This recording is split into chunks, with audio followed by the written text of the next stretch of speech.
Bushman's Hole. On October 8, 2005, David Shaw, 50-year-old technical diving instructor and world record holder, descended into Bushman's Hole, South Africa. Shaw was attempting something no one had ever done before. He was going to recover a body from 270 meters deep. That's deeper than a 90-story building is tall. The body belonged to Dion Dreyer, a young diver who had died in the cave 10 years earlier. Shaw had discovered the perfectly preserved body during a previous dive. He couldn't get the image out of his mind. The family deserved closure.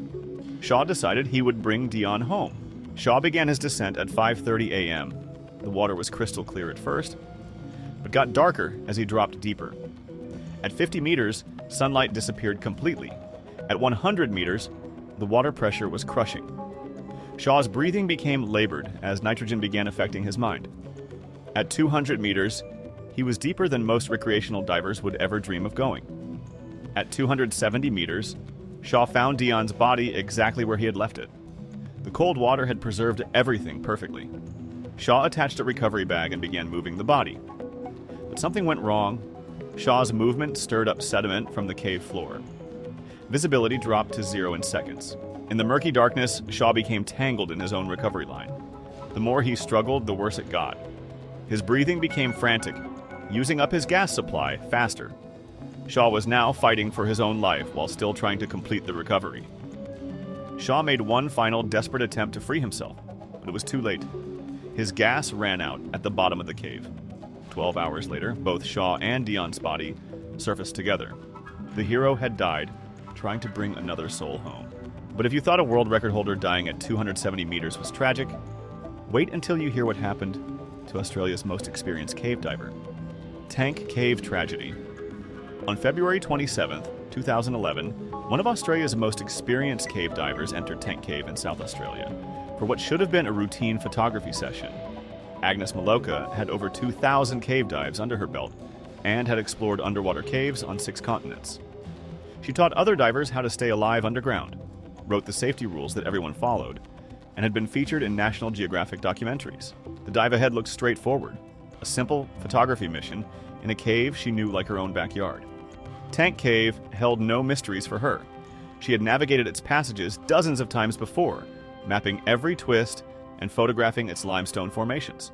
The maximum depth was a manageable 40 meters. Visibility was typically perfect, and she had even brought her favorite underwater camera for a new documentary project. But that morning, fatal decisions began to cascade.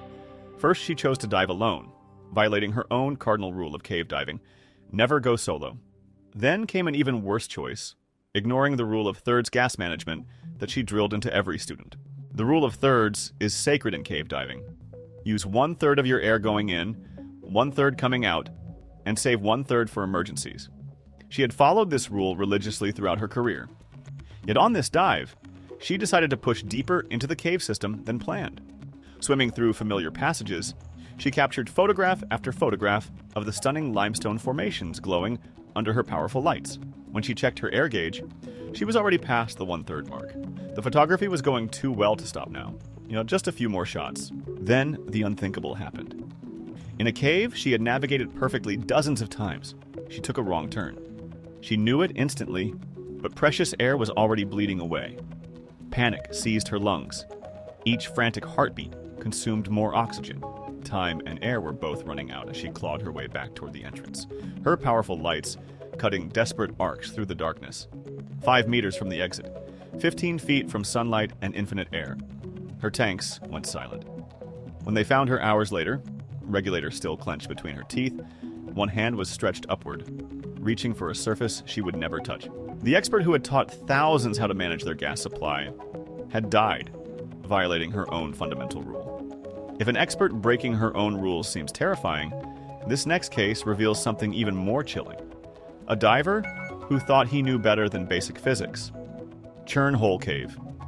On May 15, 2009, Andy Pitkin, an experienced technical diver, descended alone into Churn Hole Cave in the UK's Peak District. Andy was planning to reach 90 meters deep. That's 3 times deeper than most sport divers ever go. At that depth, regular air becomes poison to the human brain. Andy knew the science. Below 30 meters, Breathing regular air causes nitrogen narcosis.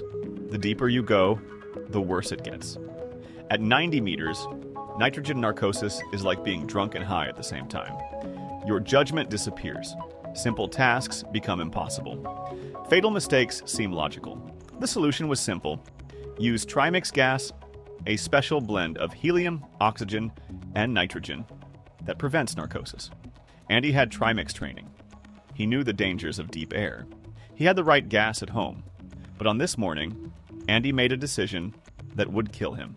Andy decided to use regular air instead of trimix. Maybe he wanted to save money. Maybe he thought his experience would protect him. Maybe he was just being lazy.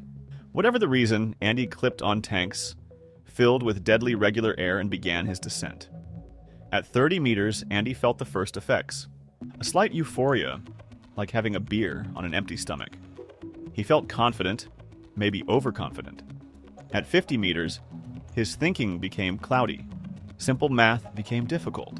Warning signs that should have sent him back to the surface seemed unimportant. At 70 meters, Andy was severely impaired. He could barely read his gauges. His movements became clumsy and uncoordinated. But instead of recognizing the danger, Andy felt amazing. Nitrogen narcosis creates a false sense of well-being. Divers think they're performing perfectly while making fatal errors. At 90 meters, Andy lost all rational thinking. He removed his regulator underwater. He took off his mask. He began swimming deeper instead of returning to the surface. To Andy's narcosed brain, these actions seemed perfectly logical.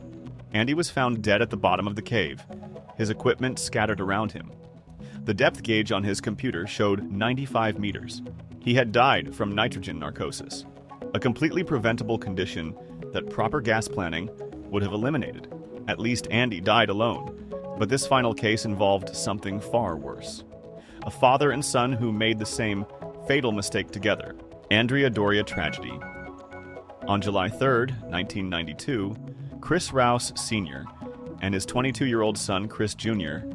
dove together to explore the Andrea Doria wreck off Nantucket.